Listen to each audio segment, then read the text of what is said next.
At Lovells Adelaide, we're very lucky that we do get to come across and review some vehicles as they're coming to market. And this one is a particular one I've been very excited to review. Since it came to market, it's been getting good reviews. The Ford Everest. It's a new generation Ford Everest, the same as the 4th gen Ranger underneath, but the whole wagon is bigger from the previous generation. That's something that's caught my attention. I've actually been very keen to review one, get our hands on one and see what it's like. We've had it for just a little while now. I've got to say right from the outset, I'm actually really excited and pleased. The proportions of the car, the way it's nicely styled, it's got bulges down the sides, over the wheels, front and rear, gives a very tough stance. Of course, you've got the big boxy sort of nose as well. This particular model is the Sport, and it does feature some slightly different detailing, including the lettering, side of the mirrors, the door handles, the running board, and so on, and the unique alloy wheels as well for this particular model here with the AT tyres, all-terrain tyres on them. Overall, it's a good looking package, I'd have to say, particularly in this colour. I think it suits the black detailing extremely well. Electric tailgate, that's a nice feature. The lower model vehicles have the manual seats in the rear, whereas the Platinum does have electric seats, of course. Given that it's not really hard to reach these, I don't think the manual seats will be a problem for most users. Integrated cargo hooks in a number of different places. A little storage pocket here on the left-hand side, some cup holders. You wouldn't want to be an adult in the back of here, but for some kids, I'm sure it'd be absolutely fine. And the lip itself isn't too high either, so loading in and out won't really be a problem for most people. So this car has got the single turbo, 3-litre single turbo, which is just right up here, probably just right in front of the driver's feet, going through a very large catalytic converter and then into the large DPF cam there as well. Then goes into 3-inch exhaust all the way through the rest of the car with a very large resonator under the back seat here, and then a smaller sort of hot dog right down the back beside the spare tyre. So, although actually it's got 3-inch exhaust prior to the muffler and it's like 2.5-inch on the way out of the muffler. So, you know, I'm sure there'll be some 3-inch straight through options for people who want to make the car sound a little bit meaner and chunkier out on the road. And a nice big bolting flange here, so to make it quite an easy system just to bolt in there, although it's got a pressure sensor there, so that means that aftermarket exhaust is also going to have pressure sensor there as well. The front of the car looks very similar to the Rangers that we've already had a look at, with the exception of the Raptor, of course. It's got quite different front ends, but the layout, geometry, componentry is all the same. This is the Sport model, has got the metal under tray here, secondary and primary at the front. There's nothing going on under here, so as we've seen before on previous Rangers, we're sure that sooner or later there'll be some further underbody guards offered that maybe come right back to here and take care of the transmission for people who are looking at going off-road. Through the rear we've got the large transfer case, sending power to the rear and the front of the car, fuel tank in the middle, a single piece tail shaft. That's different to the Ranger. So at the rear, this rear axle assembly, if you've seen our Raptor video, you'll notice it's very similar.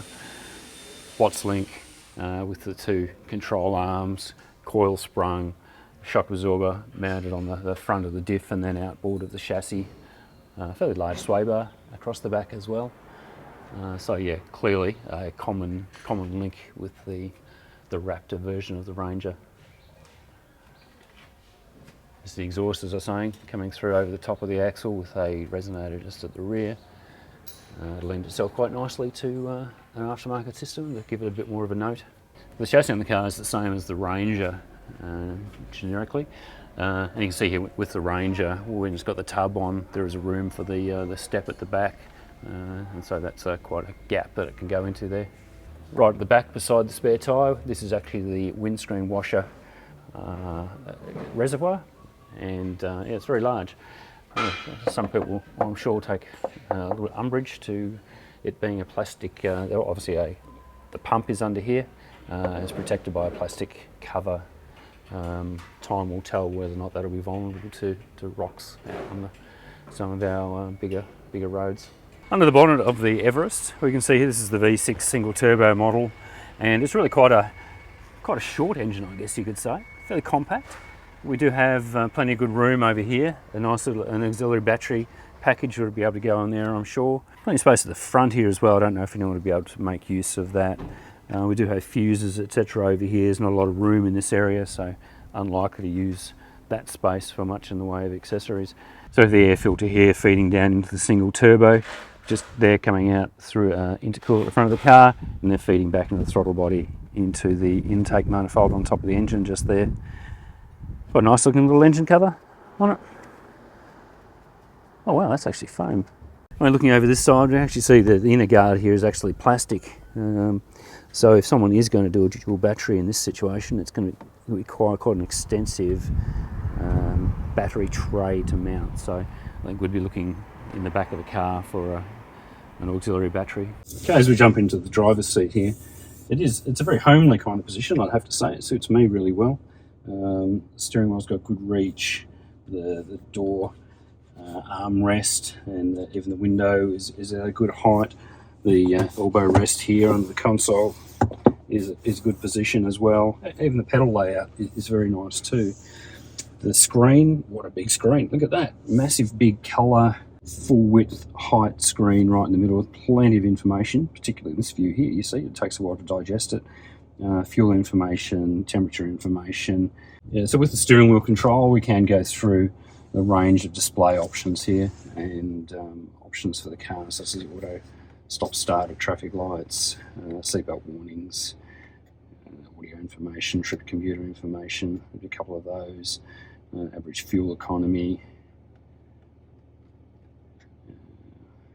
You can get rid of that side one altogether. So power distribution for the way that the trans is sending power to the front and rear axles, that can be displayed as well, and the towing one as well we've seen on the Raptor. The Sport doesn't come with the tow bar as standard, or the tow package is standard, but of course it's optional at the dealer. And when you have it fitted, you'll be presented with a whole lot of extra towing information. We reviewed that on the Ranger video and was really very impressed with how well integrated it was with the other functions in the car. This is a four-wheel drive car in standard. It has an automatic engagement of the centre differential, but we can make it go into the various drive modes. So for auto, so the centre diff is locking and unlocking as required. We're sitting stationary here, we have the car in drive, but looking at the various drive modes here on the display, this is a standard full auto mode. We can switch it through tow haul mode, which will change the transmission and engine characteristics to suit towing better. Eco mode, normal mode. So these are all engine transmission settings. Modes for the traction control as well, for driving on slippery roads. Doesn't stay there. Mud or rut driving, and sand. And you can see there the pop-up talking about the trans switching into 4-speed high range four-wheel drive mode. And we have that little graphic there as well showing what's happening diff-wise. Sand, likewise, I wouldn't expect we'll get much change from there. It's still showing the same mode. This is the Sport leveler car, but there isn't actually a Sport gearbox range. Are you sure you want to say that? It could be. 4L shift to neutral. Let's go into neutral. And now we've switched into low range four-wheel drive. It's also a two-wheel drive high range. So we have low range four-wheel drive, high range four-wheel drive, two-wheel drive high range, or four-wheel drive auto, which is where the vehicle will be most of the time. That's the automatic select, but you can force it into rear-wheel drive mode should you want to, or when you're out in tracks into a high range four-wheel drive, or when you're heading off into the sand, for example, or hill climbing, low range four-wheel drive. So nice little push button arrangement with the rotation around the outside to change the modes for the stability setting and transmission settings. So that's nice. Feels nice too, nice in the hands. Nice little up-down motion. This does have the E-shifter as well, as we've seen on other vehicles, with the manual auto gear selection on the side for when you're driving, shift up or down a gear. Wireless Apple CarPlay and charger provision here. Cup holders, coin holders, that type of thing. Just behind the stick, back behind the electronic park brake controls, we do have some more controls here as well. So parking sensors, auto stop-start control, traction control on-off, and looks like maybe hill descent control as well. In the centre console here, like the Range, we have this massive, large 12-inch display. Very easy to read, I have to say. Well laid out. The Sport model doesn't have the side cameras or the panoramic kind of camera vision around it, but it's still got a good camera system. You can see here as we've gone into reverse, the image behind us with trajectory paths printed, so we know which way the car's going to go when we're moving, and the distance indicators as well with the red, yellow and green. Overall, it's a nice clear picture, and you can actually even see quite a distance back in a reasonable amount of detail. So that's actually a really good screen. Some other modes as well that we can see. Pressing here, we go closer mode, closer and lower mode. If we had the tow bar on the back, you'd probably see the tow ball under there. And right on the front, an extreme downward position, so you can see when you're nudging up close to a curb or one of those little traffic barriers or something, exactly where it's going to be. So that's quite a nice view as well. Continuing the whole theme of this series of vehicle, you've got quite a blunt nose or blunt shaped dashboard. Does feel nice though, I have to say. Under touch, it's good quality plastic, good quality high gloss plastics as well around the trim. Continuing right across here, you've got the storage unit in there, as well as the glove box underneath, fairly standard size. Some nice trim here, nice sort of, not chrome, but more of a brighter aluminium kind of finish on them, and cup holder over here also. So I think the seat itself as well is quite comfortable. It's got some good side wings, side the thighs, as well as under the arms. This is the Sport, and it has also got the Sport emblem emblazed across it as well. It's a leatherette type of thing, so I'm sure it'll actually be quite comfortable. This model doesn't have the sunroof, but it is available on the Platinum model as if you're looking for that. We've got sunglass holder, map lights. The left side of the steering wheel here, we have cruise control controls, plus minus set and so on, turn on or off. We also have a limit function here, and also departure warning on off here, speaker audio controls, and also phone.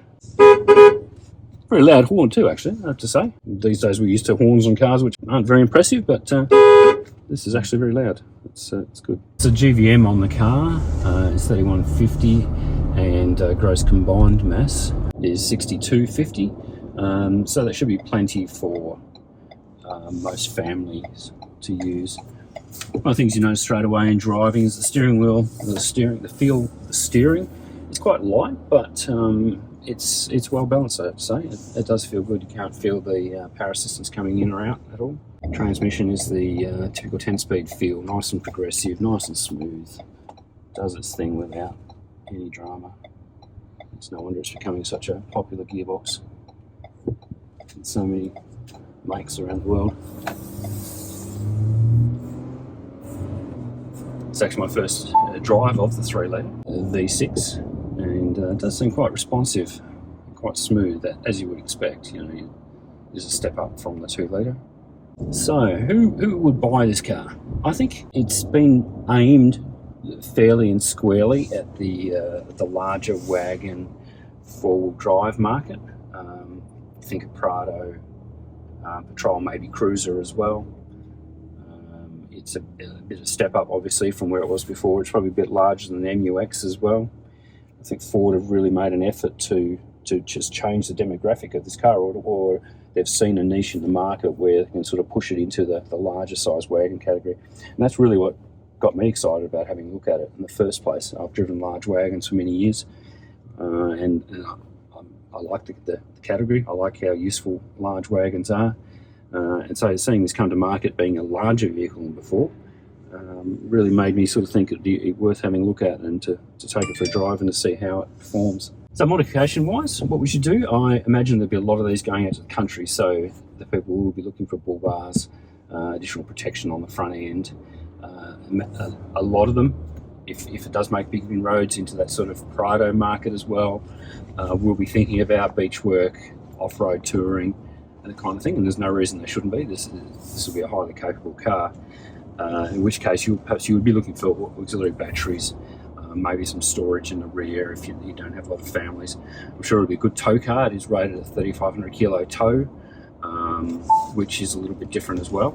It's not a bit different, which is really useful as well. There'll be a lot of caravanners who will see this vehicle as being pretty useful for their needs. The cargo bay is quite large, certainly probably a bit larger, I think, than some of the others out there in the market. And if you're coming down to have a look and try one of these out, with the kids and some luggage and so on, I think you'd be quite surprised how much it'll swallow. So suspension-wise, accessory-wise, with the front end being the same as the Ranger, I expect all of that those suspension options will be applicable for here as well. Maybe some slightly different spring tuning to suit the slightly lighter body.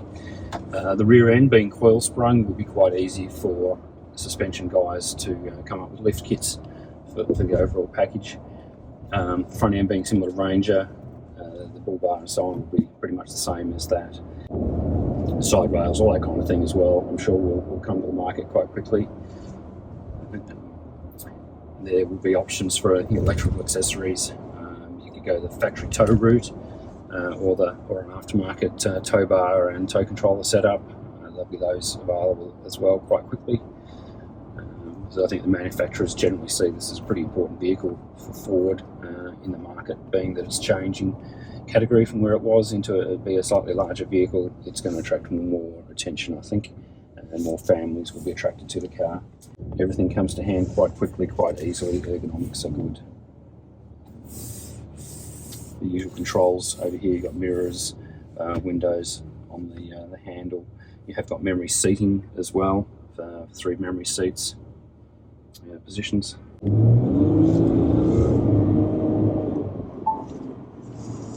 So as you see with that, the ZF transmission, it shifts very promptly. It's quite responsive to a kick down. I think it's quite a sprightly car. It's got a nice little note to it. Big thanks to Stillwell Ford at Unley, and thanks for watching. Please hit the subscribe button below and keep an eye out for future videos with new models that are coming to market as well. Thank you.